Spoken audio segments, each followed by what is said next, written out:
Pronto, sim, João. Então vamos, eu vou fazer rapidinho, Astrid, eu vou fazer só, eu tenho 4 slidezinhos aqui só, mas que era exatamente voltado para esses alunos, mas eu vou só rapidinho falar do programa e aí eu passo a palavra a você, tá bom? Certo, tudo bem.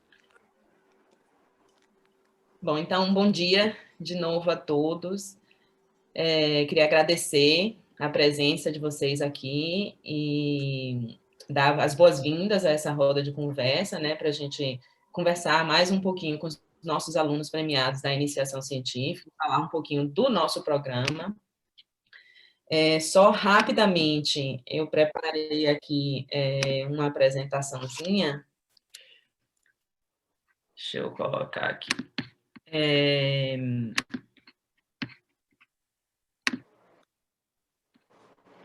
Para falar rapidamente do nosso programa. Então, a ideia dessa roda de conversa foi para que a gente conversasse um pouco com os alunos de iniciação científica, ouvissem um pouco das experiências dos alunos que não são a iniciação científica ou que são e que tivessem, né, pontos que quisessem discutir, seria um espaço aberto para isso. Então, só para falar rapidinho do nosso programa, o nosso programa é um programa que, como vocês podem ver aqui, com o crescimento das bolsas, né, desde os anos aqui de 2005, 2006, é um programa de sucesso. Nós tivemos diversos alunos, quase 1.000 alunos passaram pelos nossos programas, pelo nosso programa do CNPq, também da FAPESB, mais ou menos a mesma quantidade. E esse número cresceu bastante nos últimos anos, e mesmo apesar da crise, ele tem se mantido com um número de alunos bastante razoável. Só para vocês conhecerem um pouco de como esse programa institucionalmente é organizado, o programa da iniciação científica ele é vinculado à vice-presidência de pesquisa e coleções biológicas, né, da Fiocruz, coordenado por Dr. Rodrigo Oliveira e tendo Cláudia Bezerra como coordenadora executiva do PROIC. Na nossa instituição, ele é vinculado à vice-diretoria de ensino e informação, e nós temos aqui a coordenação e o apoio de doutora Patrícia Veras. Eu sou a coordenadora do programa, mas essa coordenação não é feita exclusivamente por mim. Nós temos uma comissão, na verdade, que trabalha junto o tempo todo para que esse programa funcione da melhor forma possível, composto por Ana, na coordenação executiva, que é o nosso braço direito, Ana Carolina Costa, né, que nos ajuda em absolutamente tudo na secretaria do PROIC, e doutor Jorge Clarencio e doutor Bruno Solano, que também fazem parte da tomada de decisões e da coordenação desse programa. Além disso, nós contamos, né, como eu falei, com o apoio enorme da diretoria, tanto da diretora, doutora Marilda Gonçalves, dos vice-diretores e da Ascom, que sem a Ascom nada funcionaria, principalmente quando a gente chega em época de hike, e da nossa premiação. Então, é importante falar da importância do pessoal da Ascom, né, nesse apoio, a nossa comissão que eu já falei, e as bolsas, né, a FAPESB e o CNPq, que nos fornecem essas bolsas, essas cotas institucionais, que sem elas ia ser muito difícil manter o programa que a gente tem. Então, eu queria aqui publicamente agradecer às agências de financiamento, ao apoio da Fiocruz e especificamente da diretoria do IGM, pelo funcionamento desse programa. Então, como eu falei, a ideia aqui, na verdade, é que nós ouvíssemos um pouco os nossos alunos, não dá para nós ouvirmos todos os alunos, nós temos mais de 70 alunos vinculados oficialmente, né, na iniciação científica com bolsa no IGM. Então, nós tínhamos que fazer uma seleção e nós selecionamos os alunos premiados desse ano para que falassem um pouco do trabalho que eles têm feito e abrisse um espaço para que nós pudéssemos conversar um pouco com eles, tirar dúvidas, né? Na verdade, está aberto para qualquer tipo de conversa sobre a experiência deles e o trabalho que eles têm desenvolvido na nossa instituição. Então, eu queria começar com a Astrid, a nossa primeira aluna de iniciação científica que vai falar, Astrid, orientanda de doutora Valéria Borges. Astrid, a palavra é sua. Seja bem-vinda. Muito obrigada, bom dia, pessoal. Vou compartilhar aqui a apresentação.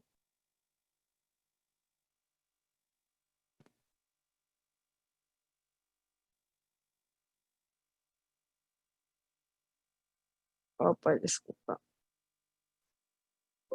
Pronto. Estão vendo a apresentação? Sim, estamos vendo. Sim. Bom, meu nome é Astrid Nego Coché, sou estudante da Faculdade de Farmácia da Universidade Federal da Bahia e estudante de iniciação científica do Instituto Gonçalo Muniz, da Fiocruz Bahia. E meu projeto tem como título Estudo da interação entre neutrófilos humanos e Leishmania infanto mutante para o lipofosfoglicano, orientado pela doutora Valéria de Mato Borges e orientado pela doutora Graziele Quintela. As leishmanioses, elas são umas doenças infectoparasitárias causadas por protozoários e elas são transmitidas por flebotomínios. Apresenta duas formas clínicas principais, a leishmaniose tegumentar e a leishmaniose visceral. A visceral é a forma mais grave da doença, sendo que, se não tratada adequadamente, pode se tornar fatal. E no Brasil, o agente etiológico é a Leishmania infanto.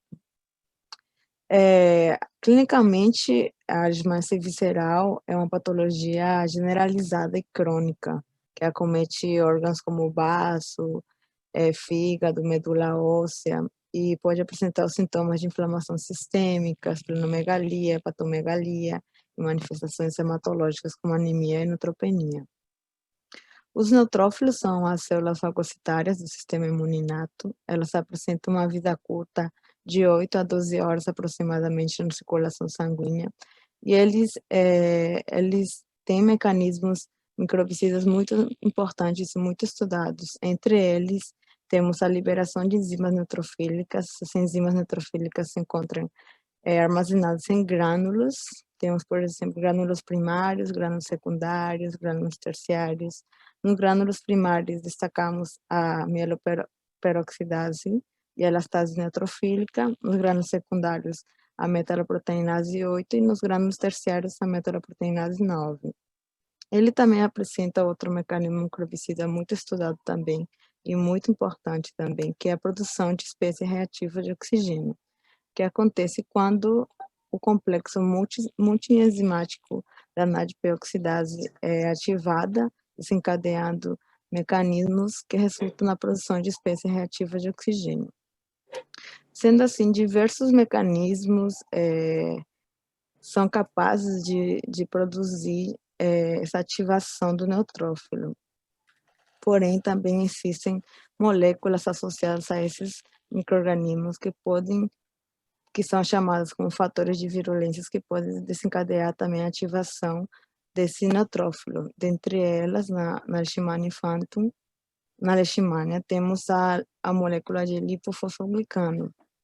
O lipofosfoglicano é uma molécula de superfície mais abundante das promastigotas da Leishmania. Ela apresenta um esqueleto base de olissacarídeos, de unidades repetitivas de açúcares, um core e uma âncora lipídica. Ela apresenta funções importantes tanto no hospedeiro vertebrado como no hospedeiro invertebrado, sendo que no hospedeiro Cadê a lâmina do vertebrado... Vamos olhar lá com ela?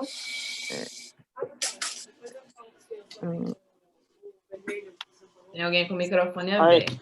É Dr. Washington. Procura pelo... Mutou. Sendo que no hospedeiro invertebrado tem na literatura já descrita como, por exemplo, proteção contra enzimas digestivas dentro do flebotomínio.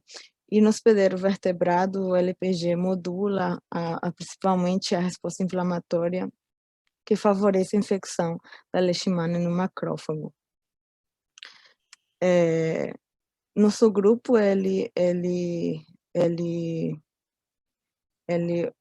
produziu uma promastigota de Leishmania infanto, de BA262, deficiente para essa molécula de superfície, onde nos perguntamos, já que sempre existem, a maioria dos estudos são entre a interação entre Leishmania, LPG e macrófago, que é a célula hospedeira da Leishmania, nos perguntamos qual seria o papel do LPG Leishmania infanto durante a infecção em neutrófilos humanos, já que os neutrófilos são as primeiras células a, a entrarem em contato nos momentos iniciais de infecção. Para isso, nosso objetivo geral do trabalho foi investigar como a ausência do LPG altera as funções microbicidas dos neutrófilos durante infecções de Leishmania infantum, e os objetivos específicos foram avaliar a carga parasitária dos neutrófilos durante a infecção por cepas de Leishmania infantum deficientes para o LPG e investigar as vias oxidativas deflagradas em resposta à infecção com Leishmania infantum deficiente para o LPG em neutrófilos. Para isso, as leishmanias foram cultivadas e quando elas atingiram a fase estacionária, que é a fase mais infectante, infectamos os neutrófilos humanos, uma proporção de 10 leishmanias para um neutrófilo durante 3 horas e avaliamos a viabilidade, usamos a microscopia confocal e eletrônica, quantificamos enzimas neutrofílicas, realizamos o ensaio de degradação de matriz de colágeno e, por último, avaliamos a produção de espécies reativas de oxigênio através de citometria de fluxo. Como primeiro resultado, nós observamos que quando infectamos neutrófilos com as promastigotas selvagens e nocaute, observamos uma diminuição da viabilidade dessa promastigota deficiente de LPG. Para confirmar nosso dado, nós utilizamos, através da microscopia eletrônica de transmissão, observamos que a leishmania no interior do neutrófilo selvagem, ela se apresentou íntegra no vacuolo do neutrófilo, enquanto que a deficiente para o LPG, observamos que ela foi destruída. Já que, para poder explicar essa redução da viabilidade, decidimos avaliar possíveis mecanismos que estariam envolvidos nessa redução da viabilidade. Como, por exemplo, fomos investigar se a fusão dos vapores estaria associado com a redução da viabilidade, uma vez que já na literatura existe que o LPG impede a fusão entre o lisossomo e o vacuolo parasitóforo. Para isso, utilizamos marcadores de células, onde marcamos os neutrófilos, por exemplo, com DAP, onde observamos o núcleo, como foi observado através de microscopia confocal, o CFCE, que marcamos a leishmania aqui em verde, e o lisotracker, que é um marcador de compartimento ácido, onde observamos que somente neutrófilos com marcação de lisotracker emitiam uma fluorescência vermelha, indicando que a formação da fusão do lisossomo com o fagossomo. Para complementar nosso dado, nós utilizamos o Ortmann, que é o inibidor da fusão lisossomal, e observamos que há uma reversão da viabilidade nas promatigotas deficientes do LPG. Outro mecanismo que poderia estar associado a essa redução da viabilidade é a liberação de enzimas neutrofílicas, onde realizamos um ensaio para a quantificação das enzimas MEPO, elastase neutrofílica, metaloproteinase 9, só que não houve resultado significativo. Somente a metaloproteinase 8, ela apresentou um resultado significativo, um aumento dessa produção dessa enzima nos neutrófilos que foram infectados com a mastigota deficiente do LPG. E essa família das metaloproteinases, elas estão envolvidas com a quebra da matriz extracelular e principalmente a metaloproteinase 8 tem como função essencial a degradação do colágeno tipo 1, tipo 2 e tipo 3. Para complementar o nosso dado, com colaboração da mestranda Yasmin Luz e a doutora Juliana Perrone, realizamos o ensaio de degradação de matriz de colágeno 1. E observamos que, através de microscópio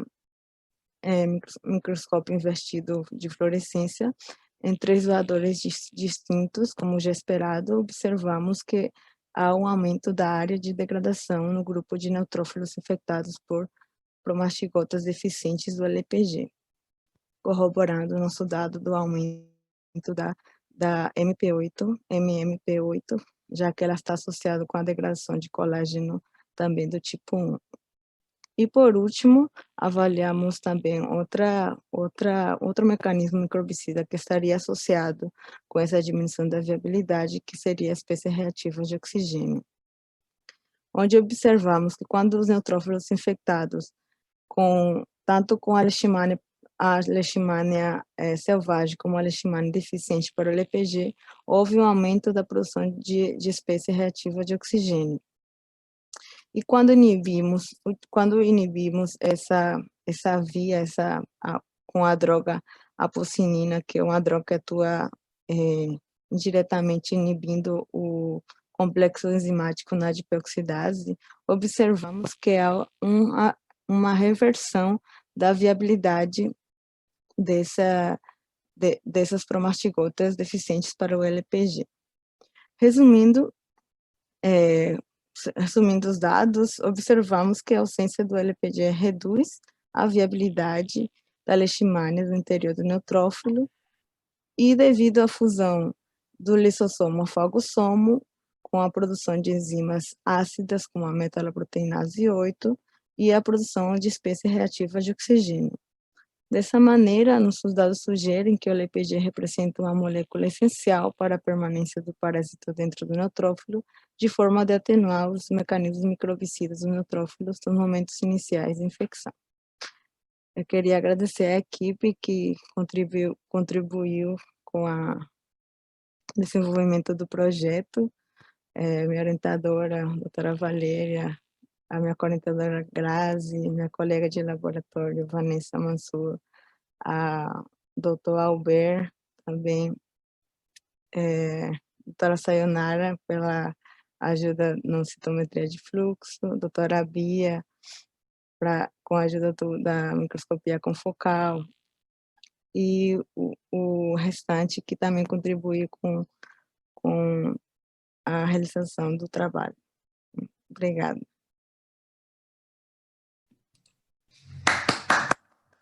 Muito obrigada, Astrid, parabéns pela apresentação. Eu acho melhor a gente ouvir as 4 apresentações e aí no fim a gente abre para conversa. O que vocês acham? Isso, Ju. É melhor. Então, quem é o próximo aluno na lista, Clarinha? Sou eu, Yasmin. Pronto. Oi. A palavra é sua. Certo. Você tem Irei... como compartilhar? Já tem, né? Sim, só um momento. Vocês estão vendo a apresentação? Agora estou, sim. Ótimo. Então, primeiro eu queria agradecer pelo convite de estar aqui representando, de certa forma, a minha equipe, né? E estar apresentando um pouquinho do meu projeto, em que eu faço iniciação científica pela Fiocruz, no Instituto Gonçalo Muniz, no laboratório da PBM, e eu faço odontologia na UFBA. O meu projeto se trata sobre o estudo da atividade citotóxica de um inibidor de GLI-1, que é o composto X, que não vai ser revelado pela possibilidade de patente, em modelos de carcinoma celular oral. Minha orientadora é a doutora Clarissa Gurgel Rocha, e minha co-orientadora é a doutoranda Thais Bacelar.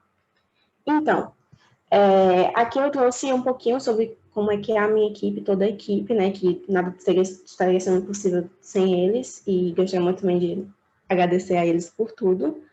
E agora a gente vai falar um pouquinho sobre o projeto de iniciação científica. Então, o câncer, ele é uma desordem genética causada por diversos tipos de mutação no DNA, em que, em sua maioria, elas podem ser causadas ou adquiridas de forma espontânea ou de forma induzida através de agressores do ambiente, em que existe uma célula que ela está íntegra, está saudável, vai haver a atuação do agente cancerígeno e isso vai promover a carcinogênica após diversos tipos de etapas e fatores.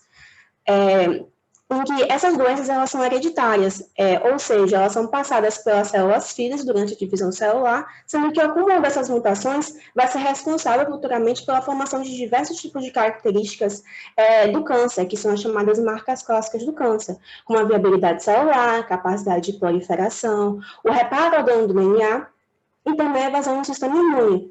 Sendo que a origem dessas células cancerígenas são diversas, e o meu projeto tem como foco o estudo do carcinoma escamocelular oral, também como sigla CEO, que corresponde a 90% dos casos de cânceres malignos que afetam a cavidade oral.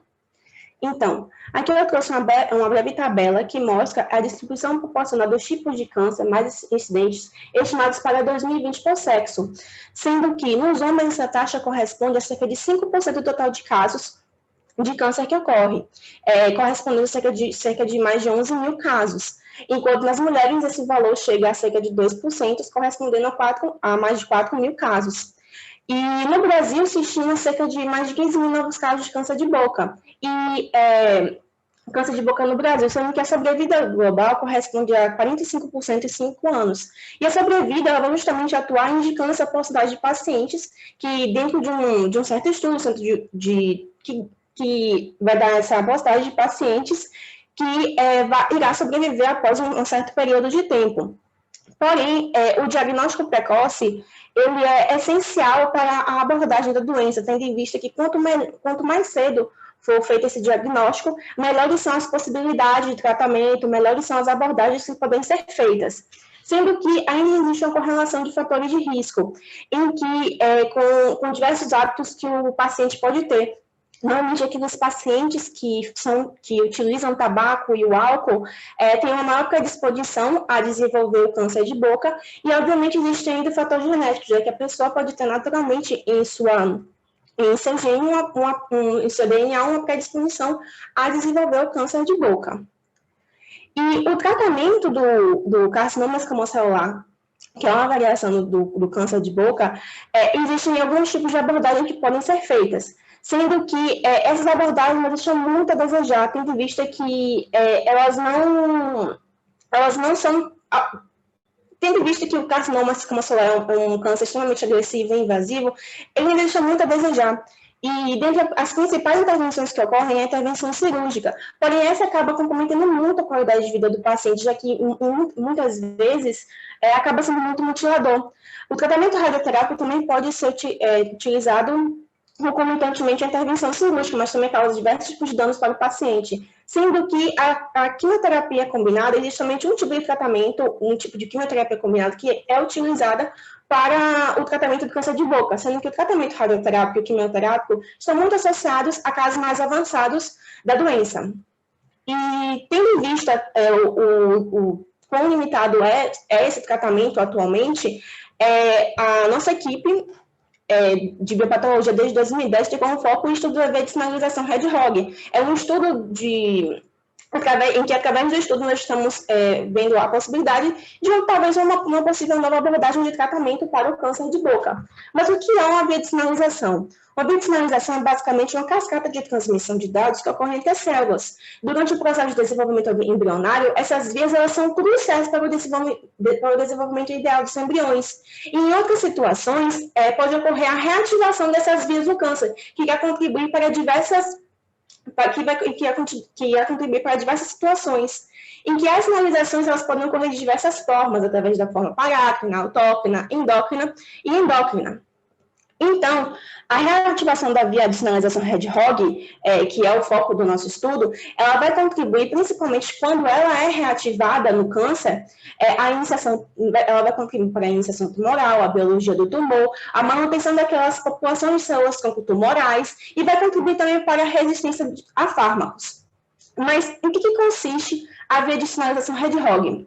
Nas células, a maioria dos componentes da via de sinalização Hedgehog estão localizados próximo ao chamado cílio primário, que é uma pequena organela que vai funcionar como uma espécie de antena celular, em que alguns componentes da via Hedgehog, como o PTCH e o SMO, estão concentrados nessa região. Quando a via ela está ativada, no caso, quando a via não está ativada, a atividade de SMO ela está inibida pelo PTCH. Porque quando o ligante da via Hedgehog ela se liga ao receptor do PTCH, há uma liberação da inibição do PTCH. Sendo assim, esse PTCH que realizava anteriormente uma inibição no SMO fica livre para que possa atuar.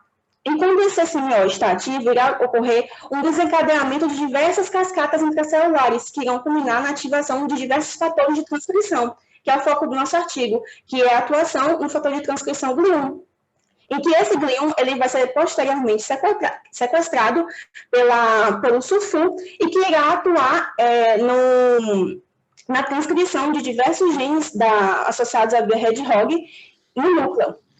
E a nossa hipótese seria que a atividade da cascata Hedgehog ocorre preferencialmente em diversas células tumorais e o bloqueio de GLI1 tem uma ação antitumoral.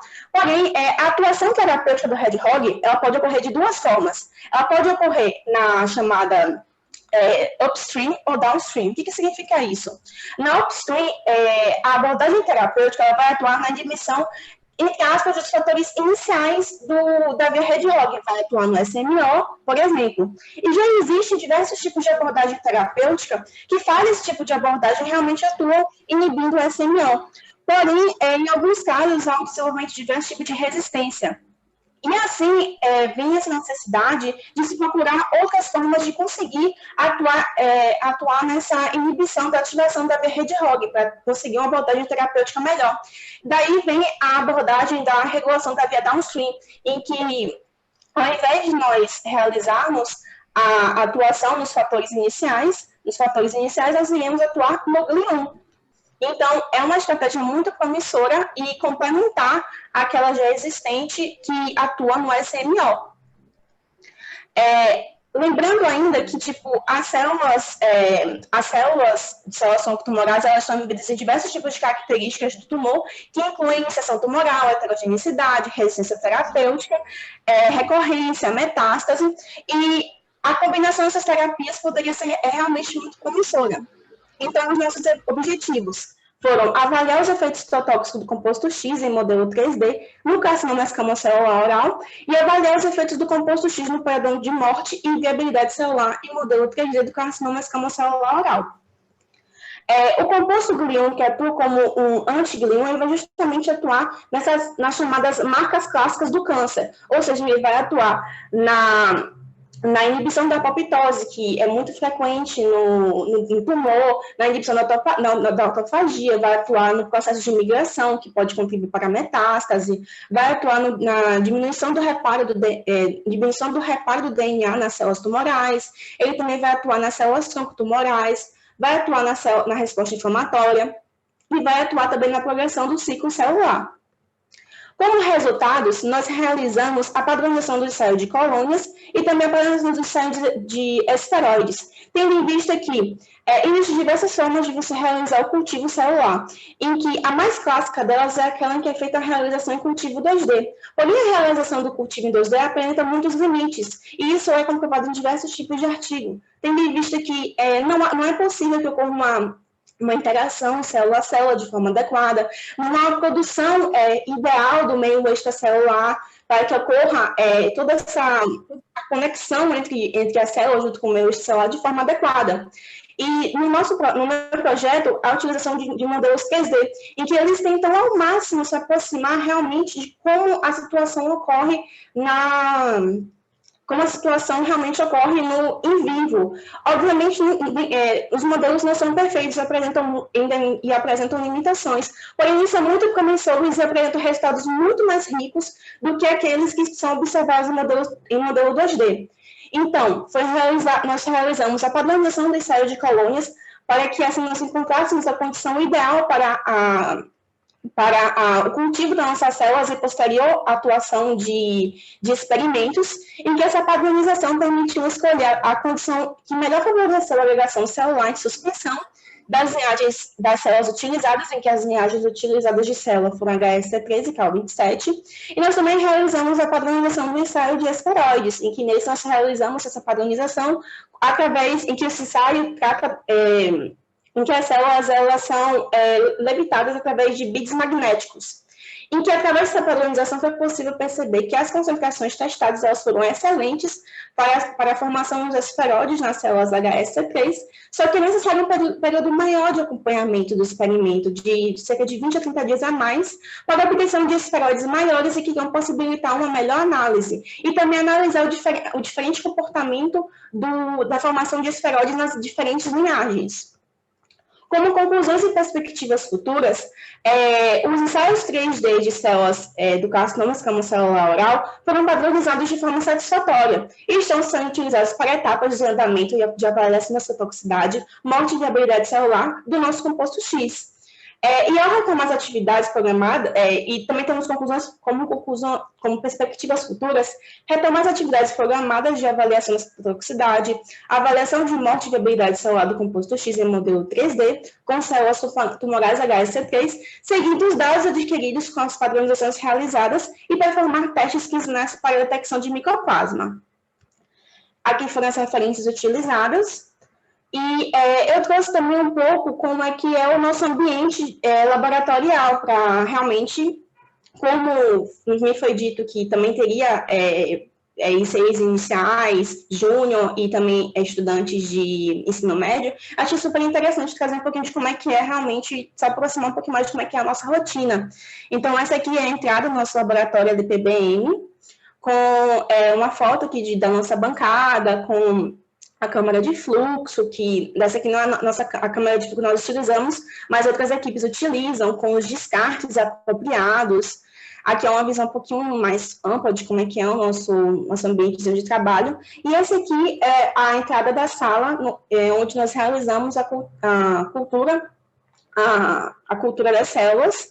Aqui são as nossas geladeiras, onde nós armazenamos os materiais que são utilizados.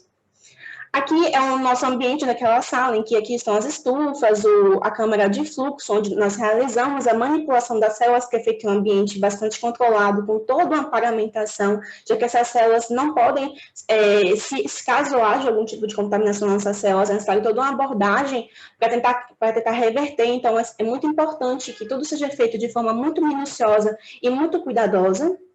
Aqui é a nossa estufa, com as nossas células aqui dentro, cultivadas nas nossas garrafinhas. E muito obrigada pela atenção de todos. Yasmin, parabéns pela apresentação também. E muitíssimo obrigada pela disponibilidade, né, na explicação realmente de como é que funciona e como é o dia a dia de vocês. Você explicou de uma forma também muito, muito clara, assim. Obrigada. Ano que vem vou lhe recrutar para a gente fazer uma roda de conversa com os alunos de ensino médio presencial. Se tudo der certo, nós faremos presencial, isso vai ser bom também. Então, vocês estão de parabéns, né? Pode me convidar. É muito interessante porque a gente não tem tanta noção, a gente não tem tanto contato sobre como é que realmente é o dia a dia e o ambiente. Então, exatamente. Achei curioso fazer. Eu nem sei se tem algum aluno de ensino médio aqui, eu espero que tenha. Mas... E é muito bom ver vocês, assim, a empolgação de vocês, né? Eu acho que não só o trabalho, mas um dos motivos de vocês quatro, né, terem sido premiadas também, assim, a empolgação de vocês com o trabalho, o cuidado, isso se percebe, né? Se percebe que você percebeu na apresentação de Astrid, na sua apresentação, então, parabéns a vocês duas. E agora é quem, Clarinha? Tem Taíla e quem é Natália agora, não é não? Acho que sim. Natália já está pronta? Vou compartilhar a tela, mano.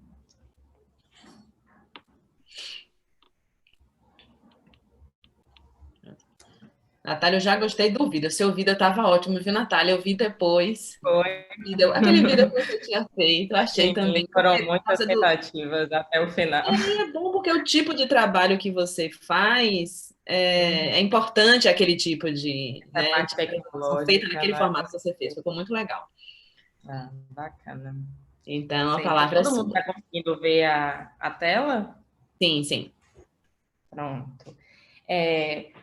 Bom dia a todos, meu nome é Natália Bonfim, eu sou acadêmica do 6º ano de Medicina da Escola Baiana de Medicina e Saúde Pública e aluna de iniciação científica do Laboratório de Patologia Estrutural e Molecular LAPEN, da Fiocruz. e orientada pelo Dr. Austin Luiz Conrado dos Santos, eu vou apresentar meu projeto, cujo nome é PatoSpotter, um sistema computacional para o estudo de associações anatomoclínicas em larga escala, a construção de um dataset de imagens de lesão esclerótica segmentar. Bom, a rede PatoSpotter ela é um sistema computacional para classificação automática de imagens histológicas das lesões dos rins, criado em 2014 por médicos patologistas e profissionais da ciência da computação, e tem como objetivo traduzir imagens histológicas em uma linguagem computacional. O sistema PatoSpotter ele é capaz de identificar lesões renais como a hipercelularidade, a esclerose glomerular e o espessamento da membrana basal. Dada uma imagem histológica, uma lâmina histológica, o sistema ele é capaz de identificar naquele glomérulo, a partir de uma busca no nosso banco de dados, a lesão e o perfil clínico e laboratorial daquele paciente. Atualmente, a rede PatoSpotter ela funciona a partir de um modelo chamado Deep Learning, que é subdividido em duas etapas.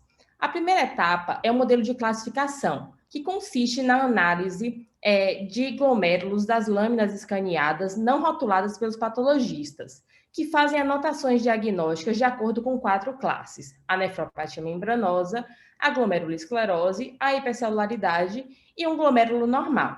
Essas informações são assim expostas ao sistema, fazendo com que haja uma acurácia diagnóstica igual ou maior do que de um médico patologista. A segunda etapa é o modelo de segmentação, onde o médico patologista faz anotações nos glomérulos das lâminas escaneadas, gerando assim uma imagem rotulada. Posteriormente, o sistema ele se torna capaz de poder segmentar glomérulos dessas lâminas e de outras lâminas que serão expostas posteriormente no sistema. A união dessas duas etapas, os dois modelos, forma uma arquitetura Deep Learning, que vai fazer com que lesões de outras lâminas consigam ser identificadas posteriormente quando expostas ao sistema. Bom, o foco do projeto é a identificação e a correlação clínica e laboratorial da lesão esclerótica segmentar, que é uma das lesões que o sistema consegue identificar. Ela nada mais é do que uma cicatriz glomerular que, de um ovário estufo, sempre menos do que 50% do glomérulo, que é caracterizada por um colapso ou preenchimento glomerular ou ainda por uma aderência à cápsula de Bowman. A principal causa da lesão esclerótica segmentar é a lesão de podócitos, estando intimamente associadas a uma podocitopenia. Mas aqui vale a gente lembrar que a lesão esclerótica segmentar é um padrão de lesão que pode estar correlacionada com diversos diagnósticos histológicos. O principal deles é a GESF, que é a glomerulosclerose segmentar e focal, mas ele também pode estar relacionado a outros diagnósticos, como a nefrite lúpica, a glomerulonefrite membranosa e a nefropatia por IgA. A apresentação clínica dessas doenças, principalmente diferenciando a GESF das outros diagnósticos diferenciais, eles já trazem uma diferença importante para a gente poder fazer o diagnóstico desses pacientes. A GESF está intimamente ligada à síndrome nefrótica, que é associada a uma proteinúria maciça, uma hipoalbuminemia e ao edema, enquanto que os outros diagnósticos diferenciais eles estão associados a uma excreção proteica lenta e progressiva, não associada a uma hipoalbuminemia e ao edema. Então, se o sistema ele consegue identificar a lesão e correlacionar esses dados clínicos aqui, a gente tem um diagnóstico muito preciso desse paciente. O principal objetivo do projeto foi construir um banco de imagens histológicas com a esclerose glomerular segmentar para poder fazer o treinamento e a validação do sistema PatoSpotter, levando também a ampliar o arquivo virtual de imagens da lesão esclerótica segmentar dos glomérulos e correlacionar com o perfil clínico patológico desses pacientes, para que, mais uma vez, a gente possa ter um diagnóstico mais fidedigno desses pacientes. Como resultado do projeto, a gente teve um N de 124 pacientes de 2002 a 2016, com a mediana de idade de 24,5, em que houve uma prevalência do sexo masculino, muito provavelmente devido ao acaso. A principal apresentação clínica que encontramos foi a síndrome nefrótica, o que já era esperado, já que a principal diagnóstico histológico é a GESF, e a GESF está intimamente ligada à síndrome nefrótica. Mas a gente também encontrou em valores muito menores do que os valores da síndrome nefrótica, pacientes com proteinúria indeterminada, insuficiência renal aguda, hipertensão, síndrome nefrítica e ainda lúpus. Em relação à bioquímica sérica, encontramos valores de albumina sérica abaixo dos valores de referência e colesterol total elevados, o que também já era esperado, já que esses são valores que estão intimamente ligados à síndrome nefrótica, que é a apresentação clínica da GESF. E o diagnóstico histológico principal foi, sim, a GESF, que é a glomerulosclerose segmentar e focal, com quase 80% dos pacientes, sendo que alguns pacientes ainda apresentaram glomerulonefrite esclerosante, nefropatia por IgA, glomerulonefrite proliferativa segmentar e focal, a nefrite lúpica e a glomerulonefrite proliferativa difusa generalizada, mas, mais uma vez, em valores muito menores do que os valores encontrados da GESF. Apesar de a gente estar falando de uma lesão esclerosante segmentar, quase 70% desses pacientes possuíam associado uma esclerose total glomerular. E a hipersolaridade mais encontrada foi a mesangial, seguida da epitelial e depois da endotelial. Bom, quando a gente fala de lesão renal, nós temos alguns parâmetros, que são os parâmetros de atividade e cronicidade, que dizem se aquela doença é uma doença aguda ou uma doença mais crônica. E a gente consegue perceber que os parâmetros de cronicidade, eles se encontraram muito mais elevados do que os parâmetros de atividade, o que também já era esperado, já que a própria existência da esclerose segmentar já é um parâmetro de cronicidade, que geralmente está interligada a outros parâmetros de cronicidade. Atualmente, nós possuímos um banco de dados de 695 imagens da lesão esclerosante segmentar, todos em formato JPEG e com aumento microscópico de 200 vezes. A rede PATSPOT, ela possui uma relevância muito importante na evolução e também na prática médica, uma vez que ele pode levar ao auxílio de diagnóstico da atividade e cronicidade de diversas doenças renais, no treinamento de jovens patologistas e graduandos na área médica. Ele auxilia também na rapidez e na acurácia em fornecer um suporte ao diagnóstico, principalmente visto que o principal empecilho da biópsia renal é ter um médico patologista adequado para poder fazer a análise daquela lâmina. E com o sistema, isso seria um empecilho que poderia ser driblado. E, além disso, ele pode evidenciar padrões determinados pelo computador, até então desconhecidos, uma vez que ele vai segmentar glomérulos de padrões de cada lesão, fazendo com que possa encontrar novos padrões e esses padrões possam vir a ser novos critérios diagnósticos para uma determinada doença. Bom, como conclusão, foi criado um dataset, um banco de imagens, com 695 imagens identificadas de lesão esclerosante segmentar, todos relacionados com seu dado clínico, morfológico e casos laboratoriais. E hoje, o PATSPOT, ele consegue identificar lesão esclerosante segmentar com acurácia de 98,36%, uma sensibilidade de 98,22% e uma especificidade de 98,49%. Então, são valores realmente próximos do diagnóstico de um médico patologista bem treinado, o que é muito importante nesse caso, né? Meus agradecimentos ao apoio, em especial a meu orientador, Dr. Washington Luiz, que está aqui presente. Obrigada.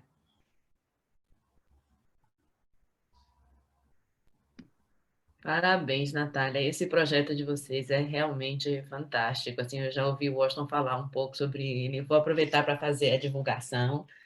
Amanhã, na sessão científica, nós teremos o Dr. Washington falando exatamente sobre o PATSPOT. Parabéns pela apresentação e pelo trabalho. Muito legal o trabalho de vocês, realmente. Obrigada. E agora a última é Taíla.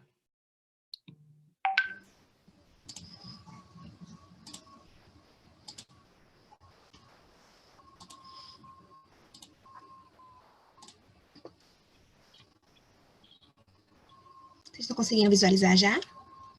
Estamos, Thay. A palavra é sua. Bom dia, gente. Meu nome é Taíla. Eu sou aluna de iniciação científica aqui na Fiocruz já tem 2 anos. E eu sou orientada pela doutora Juliana e co-orientada pela mestra Amanda Rebouças. E o meu projeto trata da avaliação da migração de células dendríticas infectadas por leishmania em um ambiente bidimensional.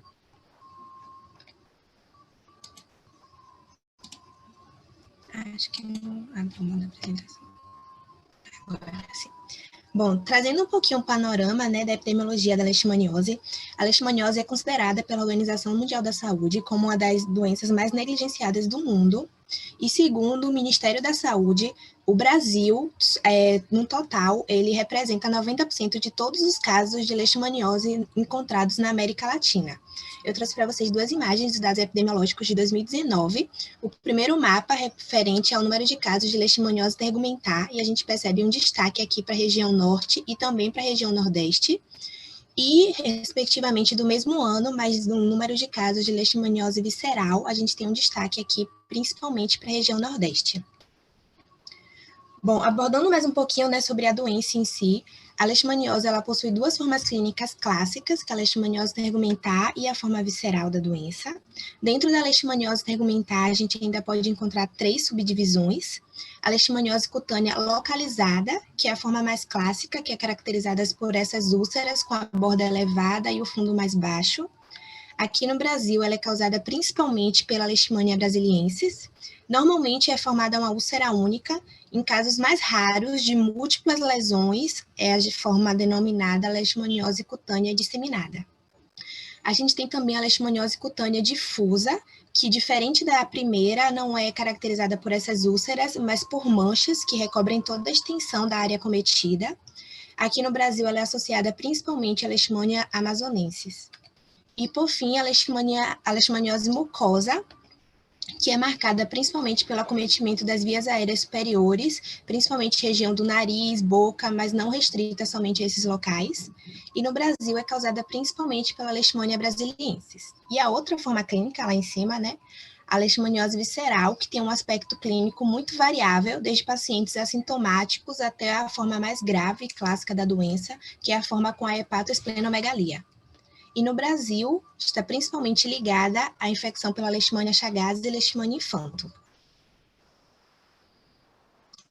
Bom, o que todas aquelas formas clínicas têm em comum é a forma de transmissão da infecção da Leishmania, é a mesma para todas elas. A infecção ocorre durante o repasto sanguíneo da fêmea do flebotomínio. Durante o repasto sanguíneo, ela acaba inoculando no hospedeiro vertebrados as formas promastigotas da Leishmania. Dentro do hospedeiro vertebrado, o parasita vai ser absorvido por algumas células, como o macrófago ou células dendríticas, e dentro da célula, o parasita vai sofrer algumas alterações estruturais, dando origem à sua forma amastigota, que é essa forma mais arredondinha. E aí ele começa a se multiplicar intracelularmente até levar a lise celular, e a partir daí ele consegue se disseminar para outras células do hospedeiro. Bom, como eu falei, né, a célula dendrítica, ela faz parte, né, do ciclo da leishmaniose.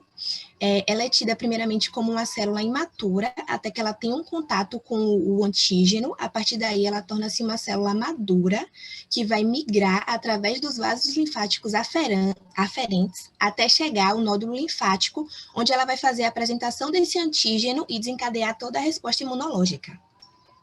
Durante esse processo de migração das células, de maturação, é importante citar que ela passa a expressar o CCR7. O CCR7 ele possui como ligantes o CCL19 e o CCL21. A ligação dessas moléculas a esse receptor, o CCR7, isso vai potencializar a migração dessa célula dendrítica. Bom, eu estou falando muito de migração da célula dendrítica, migração celular, mas a migração celular é um evento bastante complexo que envolve diversas etapas, diversos mecanismos intracelularmente, mas de uma forma resumida, ele pode ser dividido em 3 etapas. A primeira, a etapa da protusão da borda anterior, na qual a célula projeta uma parte da sua membrana plasmática na direção em que pretende realizar o movimento. A segunda é a adesão dessa parte que foi projetada ao substrato e ocorre também um desprendimento da parte posterior da membrana da célula. E, por fim, a gente tem o movimento celular, propriamente dito, que ocorre através de um movimento de contração. Bom, mas como eu falei, é um evento muito complexo, né, que resulta de várias etapas. Uma delas é a formação desse complexo de adesão aqui, que vai facilitar a adesão do citoesqueleto de actina às integrinas, que vai promover a adesão da célula à matriz extracelular. Dentro desse complexo de adesão, a gente tem a atividade de diversas proteínas, entre elas a paxilina e a FAC. Bom, trazendo um pouquinho para vocês sobre o que já existe na literatura em relação à migração das células dendríticas, temos esse estudo aqui de 2014 de células dendríticas infectadas por uma bactéria, e o resultado foi o aumento da migração dessas células. E em 2017 foi realizado um com células infectadas por um parasita, nesse caso foi o Toxoplasma gondii, e o resultado encontrado foi também um aumento na migração das células infectadas. Já em relação à leishmaniose, um estudo de 2004, utilizando células dendríticas derivadas de camundongo, infectadas por Leishmania major, o resultado encontrado foi uma redução na migração para ambas as linhagens de camundongos no grupo de células dendríticas infectadas. E essa modulação da migração, ela não ocorre somente com as células dendríticas, mas também com os macrófagos. Um estudo realizado pela minha orientadora demonstrou esse resultado, sendo que a partir de 24 horas da infecção dos macrófagos com Leishmania amazonensis, foi possível perceber uma redução na velocidade de migração, e também em 48 horas. E buscando avaliar os mecanismos envolvidos na redução da migração, foi feita a quantificação, né, da paxilina total, da paxilina fosforilada e da FAC fosforilada. A gente pode observar aqui na imagem, né, que em comparação com o grupo controle, o grupo de macrófagos infectados por Leishmania amazonensis apresentou uma redução na intensidade de fluorescência, em comparação com o grupo controle, resultado esse que é confirmado aqui pela quantificação da fluorescência no gráfico. E também aqui embaixo o resultado da expressão do Western blot, mostrando a menor expressão da paxilina total, da paxilina fosforilada e da FAC fosforilada no grupo de macrófagos infectados. Bom, por tudo isso que eu falei, a gente percebe que a permanência da célula infectada no local da inflamação ou a sua disseminação pelos tecidos é extremamente importante, tanto para a sobrevivência do parasita, como para o desenvolvimento da lesão. Como eu falei lá na introdução, a gente tem algumas formas de argumentar que ficam restritas à pele, outras que se estendem, se espalham um pouco mais, outras que são ainda mais infiltrativas e chegam à mucosa. Já na leishmaniose visceral, esse processo de disseminação parece ser ainda mais complexo, já que a gente tem o acometimento de órgãos viscerais. Sendo assim, muito provavelmente existe uma disseminação do sítio da inflamação, pele, linfonodo, sangue, e por aí o parasita se dissemina para outros órgãos. Mas até então, pouco se sabe sobre a atividade da célula dendrítica nesse processo de disseminação. E por isso, a hipótese desse projeto foi de que a infecção por leishmania aumenta a migração da célula dendrítica. E, sendo assim, o nosso objetivo foi avaliar a migração de células dendríticas infectadas por leishmania e os mecanismos envolvidos nesse processo. Esses foram os meus objetivos específicos, mas antes de falar deles, é importante citar que foi feita a avaliação do percentual de infecção, justamente por se tratar de espécies diferentes, foi preciso comparar, igualar o percentual de infecção das 3 espécies, para que assim elas pudessem ser comparadas entre si. Para isso, as células dendríticas foram obtidas através de sangue humano, foi feita a separação com ficol, o PBMC foi coletado, foi feita a purificação da amostra e após 7 dias as células dendríticas foram obtidas. As células foram infectadas por 3 espécies de leishmania, Leishmania amazonensis ou Leishmania brasiliensis na proporção 10:1 e Leishmania infanto na proporção 20:1. Depois da infecção, a avaliação do percentual foi feita nos tempos de 0, 6, 24 e 48 horas. Com esse primeiro resultado da avaliação do percentual, obtivemos um resultado utilizando aquelas concentrações, de 60% de infecção para Leishmania amazonensis, que são as barrinhas cinzas, e aproximadamente 50 a 55% de infecção para Leishmania brasiliensis ou Leishmania infanto, com uma média de 5 a 6 parasitas por células para as 3 espécies. Agora sim, podemos entrar nos nossos objetivos específicos. O primeiro deles foi avaliar, propriamente dita, a migração das células dendríticas infectadas pelas 3 espécies. Bom, inicialmente infectamos as nossas células dendríticas pelas 3 espécies. Além disso, incluímos um grupo que foi co-incubado de células dendríticas com zimuzan, que é uma partícula inerte. Após a infecção, a migração foi avaliada utilizando o sistema Transwell, e aí foi feita a contagem das células migrantes, as células foram marcadas com DAPIN também. Nesse resultado da migração, percebemos o aumento da migração de células dendríticas infectadas por Leishmania infanto nos tempos de 6, 12, 24 e também de 48 horas. Já em relação à leishmania amazonensis, percebemos um aumento da migração transitória, que só foi encontrado nos tempos de 6 e 12 horas. E foi observada uma redução na migração das células infectadas por Leishmania brasiliensis nos tempos de 6, 12 e 48 horas.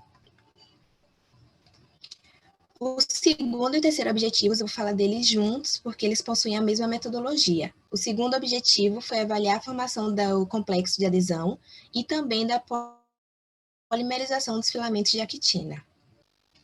Para isso, infectamos mais uma vez as células com as 3 espécies de Leishmania, só que depois elas foram preparadas e foram submetidas à marcação com anticorpos específicos. Fizemos a marcação para FAC fosforilada e para paxilina fosforilada, que são 2 proteínas do complexo de adesão, que eu abordei anteriormente. Fizemos a marcação também da faloidina, que é a marcação para actina. E, além disso, marcamos também a RAC1, ROA e CDC42, que são proteínas que participam da regulação da polimerização do citoesqueleto de actina. Esse primeiro resultado é da FAC fosforilada, e aqui embaixo a gente tem também o da paxilina fosforilada, e em ambos os resultados percebemos o aumento da expressão nas células infectadas por Leishmania infanto e a redução na expressão nos outros 2 grupos. Já em relação à actina, esse resultado, a gente não encontrou uma diferença entre as 3 espécies, mas a actina ela tem uma atividade muito dinâmica e isso explica esses resultados. Já em relação à RAC e à ROA, encontramos também um resultado semelhante, com aumento da expressão dessas nas células infectadas por Leishmania infanto e a redução da expressão delas também nos demais grupos, nos outros 2 grupos. E o mesmo resultado foi encontrado para o CDC42, com aumento nas células infectadas por Leishmania infanto. Por fim, o nosso último objetivo foi avaliar a expressão do CCR7. Para isso, mais uma vez, infectamos as células com as 3 espécies de Leishmania, só que depois fizemos a marcação com anticorpos específicos, utilizamos o CD11 para a marcação da célula dendrítica e os anticorpos para a marcação do CCR7, e fizemos a análise através da citometria de fluxo. Esse é o resultado da citometria, e aqui ao lado a gente tem a quantificação nos gráficos, onde foi possível observar uma maior expressão do CCR7 nas células dendríticas infectadas por Leishmania infanto. Sendo assim, a conclusão desse projeto é de que a infecção por Leishmania infanto ela leva a um aumento na migração das células dendríticas, sugerindo uma associação dessas células com o processo de visceralização da doença. Esses são os meus agradecimentos e obrigada. Ai, parabéns pela apresentação. Eu queria abrir agora... Pode tirar o compartilhamento, eu acho, tá aí agora. Se vocês puderem colocar o vídeo de volta, todos. Queria agradecer mais uma vez, né, a presença de vocês 4 aqui, terem aceito o convite da gente, falar um pouquinho do trabalho que vocês fazem. Queria dar parabéns às 4. São trabalhos com perfis diferentes, em áreas diferentes, mas, assim, muito bem feitos, com cuidado, né? Vocês falam com muita propriedade do trabalho de vocês, e esse é um dos motivos pelos quais vocês 4 foram premiados na nossa RAIC desse ano. Tivemos diversos trabalhos muito interessantes, na verdade, vocês 4 estão aqui representando, na verdade, a nossa comunidade, né? Os nossos alunos de iniciação científica. Além das 4, tivemos diversos outros trabalhos muito elogiados pela banca avaliadora, né? Nós temos a felicidade de ter na nossa instituição muitos alunos dedicados e que realmente são apaixonados por ciência na nossa iniciação científica.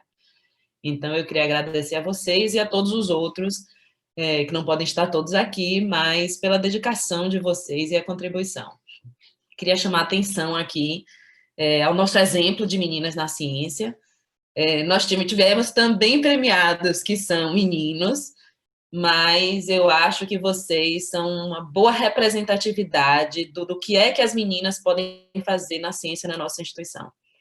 Então, parabéns mais uma vez. Eu queria abrir um pouquinho, não sei se alguém quer perguntar alguma coisa, eu queria que vocês falassem um pouquinho. Yasmin falou um pouquinho sobre o laboratório, o dia a dia no laboratório. Eu queria que vocês falassem um pouquinho assim da experiência de vocês, alguma coisa que vocês queiram colocar, da experiência de vocês na iniciação científica, o que é que isso significa para vocês, né? Que diferença vocês acham que isso fez, né, na vida profissional ou pessoal, ou lá o que, né, cada um tem uma ideia e talvez a iniciação científica tenha contribuído de uma forma diferente. Eu queria que vocês falassem um pouquinho sobre isso, né, de como é essa experiência e essa vivência de vocês na iniciação científica. Bem, Yasmin aqui.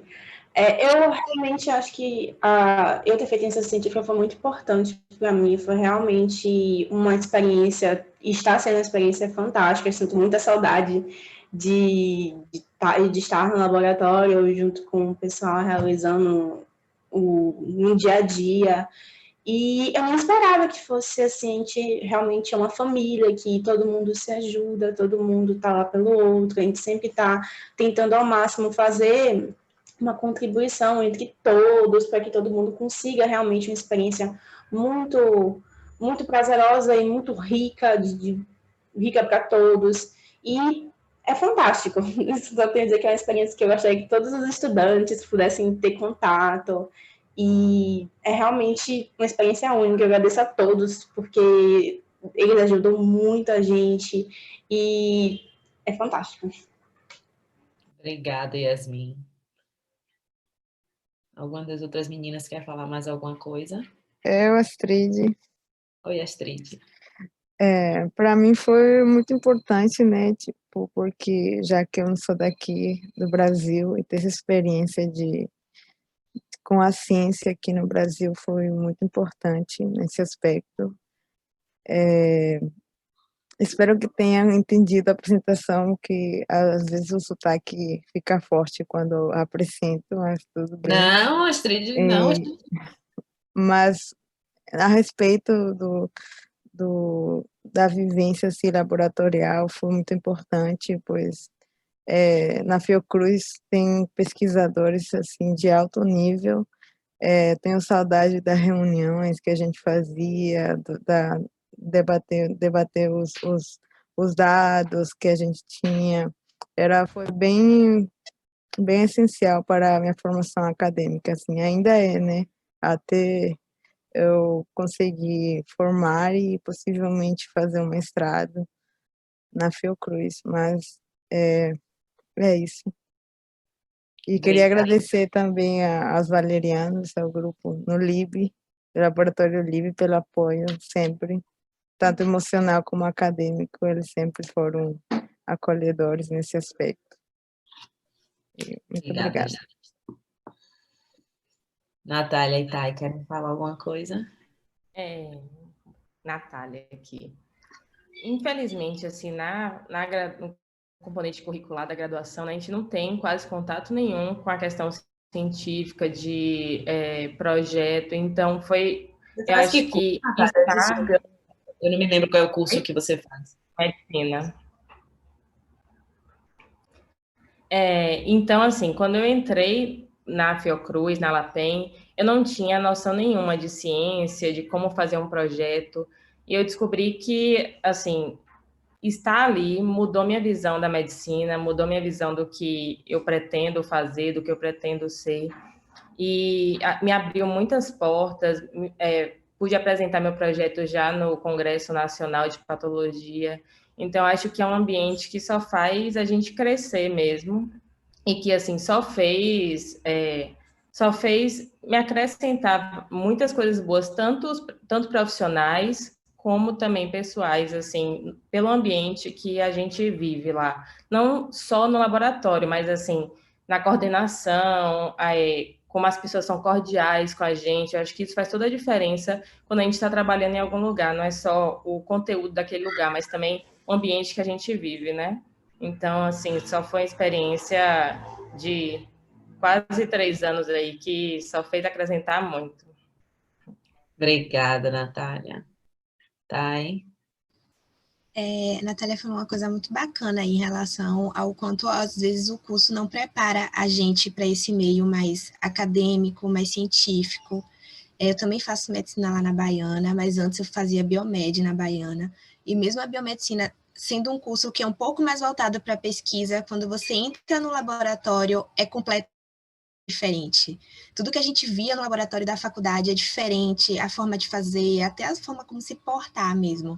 Então, eu acho que é um aprendizado válido para qualquer curso, para qualquer faculdade, para quem está na área da saúde, tem interesse, vale a pena demais. A gente aprende a desenvolver um senso crítico para ler artigos, para interpretar notícias, para interpretar dados, e isso fica para a vida, vai além do profissional.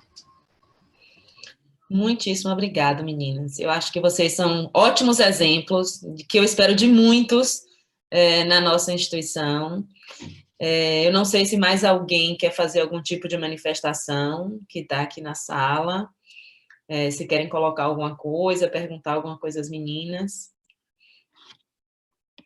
Lembrar uma coisa, que Val que lembrou, na verdade, que é importante. Nós temos, eu falei do exemplo de vocês, né, de Meninas na Ciência, nós temos um projeto de Meninas na Ciência que é coordenado por Natália Tavares e por Karine Damasceno, duas pesquisadoras na nossa instituição, que vai ser retomado em breve. Então, isso é uma coisa legal também, que eu acho que a gente precisa divulgar.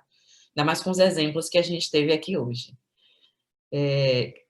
Clara, quer falar alguma coisa? Você abriu aí a câmera, eu não sei se... Não, não posso agora que eu tô com nosso amigo no telefone. Tá bom. Alô? Oi, Val. Então, queria parabenizar as meninas na ciência e representando nessa manhã, que foi fantástica vê-las com o que o meu orientador do doutorado, Jorge dos Reis, falava, né? Brilho nos olhos pela ciência. Isso é muito inspirador e tenho certeza que elas hoje tiveram esse papel para as meninas do ensino médio que estão acompanhando, ou as que ainda pretendem realizar um estágio de iniciação científica. Acho que esse é o primeiro passo de quem quer seguir essa carreira acadêmica. E dizer que hoje de manhã a gente estava comentando que estávamos as 3 últimas coordenadoras desse programa institucional de iniciação científica, né? Eu, a Clarissa e agora a Juliana, e dizer que esse é um programa feito com muito carinho, né? Para acolher e inspirar justamente essas jovens que a gente quer depois acolhê-las nos nossos programas de pós-graduação da Fiocruz, tanto o PGPAT quanto o PGBS-MI.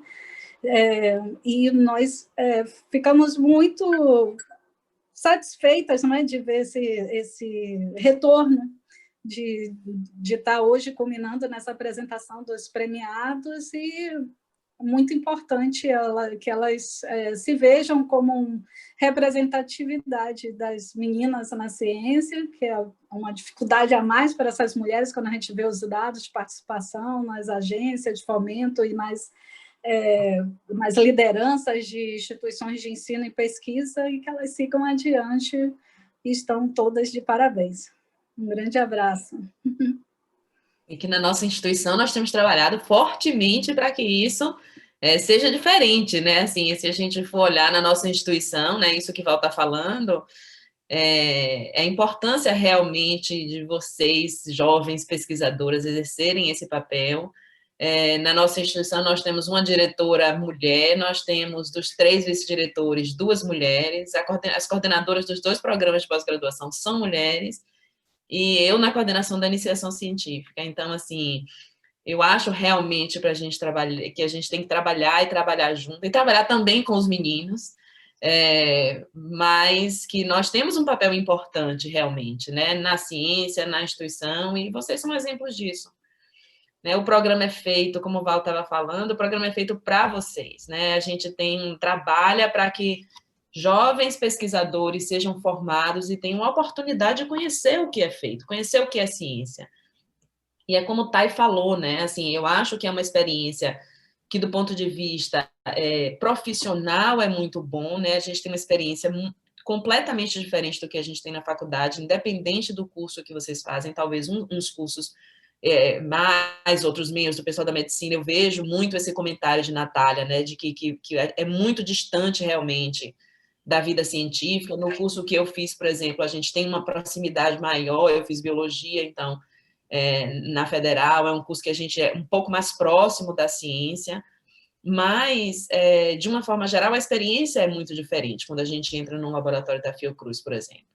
E eu acho que a experiência, essa vivência da iniciação científica, como o Thay falou, é uma coisa que a gente leva para a vida, né? A análise crítica, né? O cuidado ao olhar uma informação, ao analisar uma informação, e ver a própria ciência, a biologia, a medicina com novos olhos, né? A gente vê de uma forma diferente depois que a gente passa por um processo como iniciação científica. Então, eu acho que é importante para quem quer seguir a carreira e para fazer a pós-graduação, mas eu acho que também é muito importante para a vida, para a gente, para essa análise crítica e esses novos olhos para enxergar e analisar as coisas que são colocadas diante de nós ao longo da nossa vida. Eu acho que isso é muito importante. Diga, Clara. E pegando o gancho na sua fala, a gente vive um momento hoje muito importante, que é a ciência. Ontem eu estava discutindo um artigo científico num grupo que eu tenho que discute coisas não científicas, e era sobre literacy in science, justamente sobre essa questão do momento do mundo que a gente está vivendo, onde a ciência nunca esteve tão na boca das pessoas, tão no nosso dia a dia como agora. E foi nessa reunião eu tive a oportunidade, porque as pessoas relatavam que a ciência era muito distante delas, né? A ciência era muito distante, eles não conseguiam entender a ciência como a visão de um cientista, como uma visão do que a gente tem no nosso dia a dia. Eu peguei o vídeo institucional da Fiocruz, aquele lindo, maravilhoso de 2018, maravilhoso aquele vídeo. E na hora eu projetei, e aí eu falei, vocês estão enganados, a ciência, ela faz parte da nossa vida desde sempre. E passei o vídeo, né, nessa sessão, e porque assim, a gente está num momento que nós, cientistas de informação e nós, cientistas, a gente precisa mostrar à sociedade que o que a gente faz é muito valoroso, e que nossa atividade é muito valorosa, e a gente precisa aproveitar essa oportunidade de mostrar que no nosso país nós temos uma massa crítica muito boa e que nós precisamos expandir isso para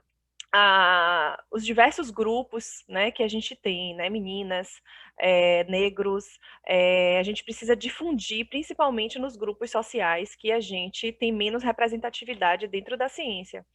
E acho que é importante essa participação dos bolsistas de iniciação científica, porque eles reverberam a vivência deles dentro da universidade. Então, eles conseguem, dentro de uma turma de 60 alunos, mostrar o que eles fazem e incentivar outros a participarem, a buscarem de diferentes formas, e levam para a vida deles, né? E levam para o dia a dia, porque a ciência ela está em todo lugar mesmo. Então, a gente está num momento muito importante de falar sobre ciência, e que esses meninos da IC entendam a importância que eles têm dentro desse fluxo científico do nosso país, né? E é por isso que a gente sempre luta pelo programa de iniciação científica. Assim, sempre vejo a Fiocruz valorizando muito o programa de iniciação científica. Eu fui um IC, Juliana foi um IC, né? Então, assim, nós passamos por... Você também foi IC, Val, mas é porque eu lembro de Ju. Você me lembra como IC. Então, assim, a gente foi IC e, assim, hoje a gente está aqui nessa posição e você vê que como é uma etapa importante da nossa vida, né? E aproveitem, porque poucos têm essa oportunidade e aproveitem para exercer esse papel de bolsista de iniciação científica, de cientista em formação, que é muito importante para a sociedade brasileira e para o mundo, né? E lembrar que elas fazem também, elas e eles, né? Os que não estão aqui, eu estou falando elas porque eu estou falando com as 4 meninas que apresentaram, mas assim, vocês fazem parte desse processo. Não são os pesquisadores da Fiocruz ou da universidade, somos todos nós. O que seria de nós sem eles? Né? Nós não fazemos ciência sozinhos. Nós, né, vocês, os alunos de iniciação científica, os alunos de pós-graduação, os pós-docs, vocês são fundamentais para a ciência que a gente faz, todos nós juntos. Então, isso é muito importante, porque às vezes o aluno de iniciação científica não tem essa visão. né? E isso é fundamental que vocês entendam. Esse processo é feito por diversas peças e todos nós somos importantes para a construção da ciência do nosso... Ju, eu só espere um pouquinho, não finalize. Eu vou pegar o texto que eu li antes e vou compartilhar o link para eles aqui. Pronto, ótimo. É muito legal. Mas pode ir falando. Não, era só isso. Eu queria chamar essa atenção, né? De que vocês também são fundamentais nesse processo. Eu não sei se mais alguém quer se manifestar ou quer perguntar alguma coisa. Se não, a gente espera a Clara colocar aqui o link. Só lembrando que, finalizando aqui, tem a atividade dos jogos interativos, que vai ser conduzida por Yasmin, Luiz e Pamela. Uns jogos interativos sobre ciência, sobre laboratório, então todo mundo continua. Parece que está muito legal, já foi apresentado na Fiocruz Nacional. Estou curiosa para ver esse jogo. Esse texto foi do Fórum Econômico Mundial,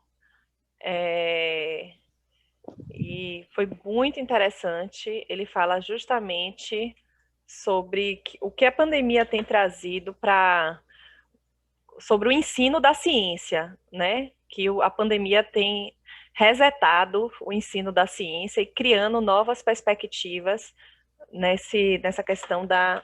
Botei aí para vocês no chat. Pronto, ótimo, vou até salvar. É muito legal, leiam e mostram sobre a importância, né? O que a pandemia trouxe nesse aspecto de a gente precisar alfabetizar o mundo nas questões da ciência. Muito obrigada, Clara, por compartilhar. Clarinha, os jogos são aqui no mesmo link? É aqui mesmo, nessa sala, as meninas já estão aqui. Pronto, então, muito obrigada a todas vocês e aos outros alunos que estão ouvindo ou os que vão ouvir depois, né? Vai ficar, essa roda de conversa vai ficar disponível no YouTube depois. Vocês podem compartilhar com os colegas, né? E as pessoas que vocês acham que têm interesse.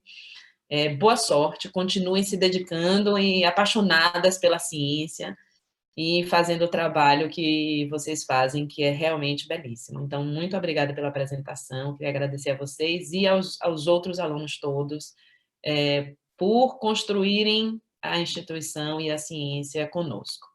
Então, muito obrigada. E queria agradecer as antigas coordenadoras pelo apoio aqui na roda de conversa e pela participação. Clara, você está sem microfone. Pensei que você ia dizer, queria agradecer às velhas. Não, antigas coordenadoras. Sem ninguém velho aqui. Então, muito obrigada pela participação. Obrigada, tchau, Valzinha. Daqui a pouco eu te ligo, viu, Valzinha? Tchau, tchau.